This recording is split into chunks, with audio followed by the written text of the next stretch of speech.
Hey everybody, Nick here, and today I want to do a little bit of disassembly and maintenance for you on this little guy. This is the Ontario, I keep wanting to say Carter Prime, but it's the Carter Trinity. Trinity, who is a character in the Matrix trilogy, which I'm assuming is what just caused me to not be able to pronounce that damn thing.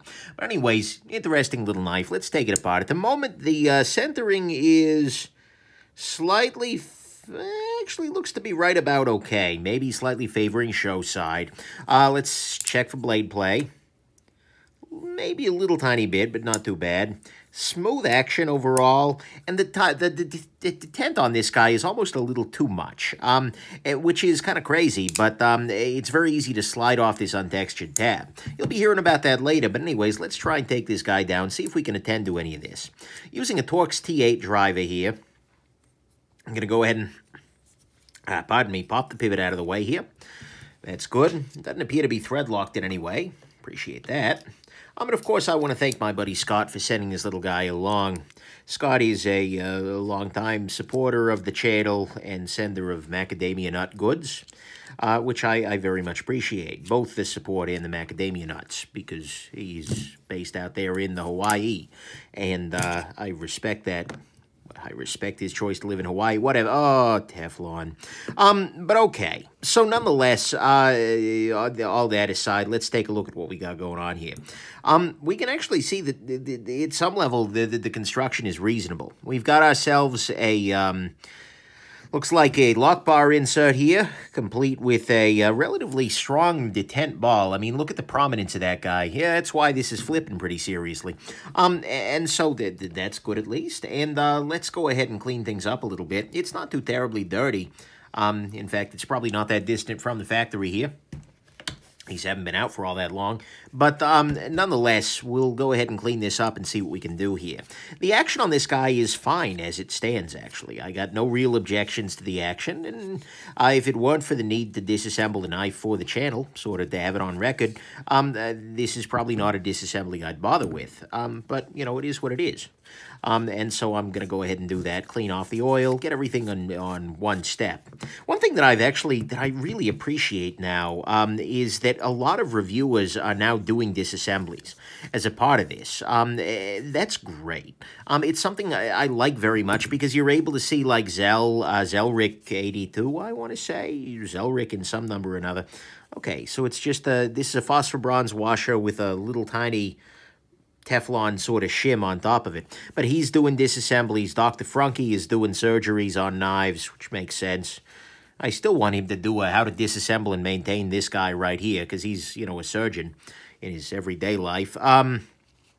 But nonetheless, I'm loving the fact that that's becoming more and more common here, just because it makes it easier. Like, you know, if I miss a knife or something like that, somebody can find another video someplace else that'll show how to do that. And now I have to pick this guy up, and that's non-trivial given how thin this Teflon is.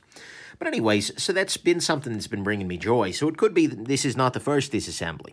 Holy crap, look at that. That's waffa freaking thin. But, you know, it is what it is. We'll work on it. But yeah, so that's been bringing me some joy lately. And I'm trying to remember, Doc Frunky might have done a disassembly on this guy already. So, yeah. But, you know, I want to do it myself just so that I know what's, pardon me. So I know what's inside this guy as a part of the review, and so it's on even footing. So we are cleaned up here. This was not a terribly dirty knife, and indeed, there we go. Let's go ahead and start the reassembly process here. One of the things I'm going to do is make sure that I lubricate the detent ball hole very well. Frankly, that I over-lubricate it. The reason I'm doing that is that I'm hoping that'll actually let the detent break a little bit more smoothly, a little bit more cleanly than it is currently. Because right now, it's a little bit kind of... like I said, the detent's a little too burly for me. D-shaped pivot, which is nice. That's something I appreciate very, very much. So yeah, we'll do that. Then we're going to go ahead and put down the, you know, I'm always a little bit torn as to whether I want the phosphor bronze or the plastic facing the blade directly. I think I'm going to go with there's no lubrication on the outside of the plastic, and then put some lube in between the phosphor bronze and the plastic. This way, ideally, in a perfect world, the knife will itself turn against the PB. But, you know, we'll see how that works. Drop this down into position here. And is there? Yeah, that'll do. All right. Whoopsies. Come on. There we go. Case closed. Now what we're going to do is the exact opposite on the other side. Again, putting the PB against the blade here. This is something that you can always tune. I'm still yet to get a good explanation from a maker or whatnot as to why these little things where you get the crappy the crappy Teflon washer on top of the phosphor bronze, why that ever makes sense. I don't get it. I'm sure there's a reason because enough people do it. Ontario actually strongly among them. They do it on the Rat series.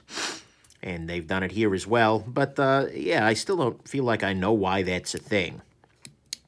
Clearly is a thing, but I don't know why. One thing you'll notice, actually you probably did notice, is that in order to seat the stop pin here, what I actually had to do is to release the tension on the lock bar for a second. Hold on. Okay, no, there's not an over-travel stop. For a second, I thought there was, but whatever.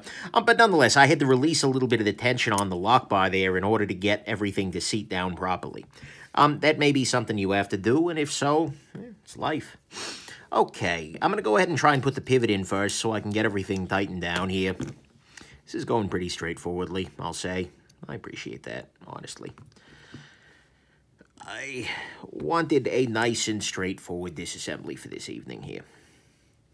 It is a Sunday evening. This weekend I have been busy as heck, doing a conference thing for work, which had me kind of in and out of town. And so I haven't gotten a chance to do anything for the channel. And that's kind of rare. I mean, usually I am doing stuff for the channel all day Saturday and most of the day Sunday.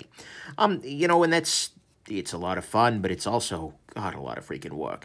And so on a weekend when I've got something going on like this, it's just like I feel like I fall crazy far behind. But, you know, that's okay. I try and remind myself in those moments that this is not something that, you know, if it starts feeling like work, it's going to be less fun. And people are going to notice, and I need to be, you know, good to myself and to my viewers. Okay, that's a little too tight. Although, listen to that freaking detent. This pivot's too tight, but everything else looks okay. How's my centering? Centering's pretty good. Let's loosen your pivot up a little bit here.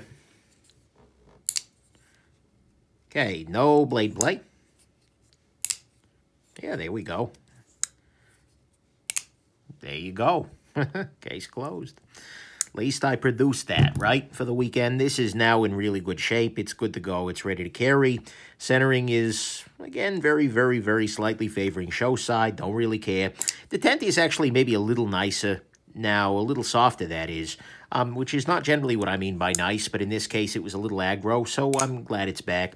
And the knife is deploying beautifully, and we can see here what was inside it, and it is indeed relatively straightforward, which I appreciate deeply. So there you go. And by the way, if you're ever curious about the tools I'm using to disassemble and maintain this guy, like for instance the Loctite I used to thread lock the pivot there, just go ahead and watch my knife disassembly toolkit video, in which I show that more explicitly, so to speak, and talk about each one, and use 10-weight nano oil there. But anyways, I hope this has been interesting to you, and that you have yourselves just an absolutely wonderful rest of your day. Good God, guys, I need to stop throwing knives. Bye now.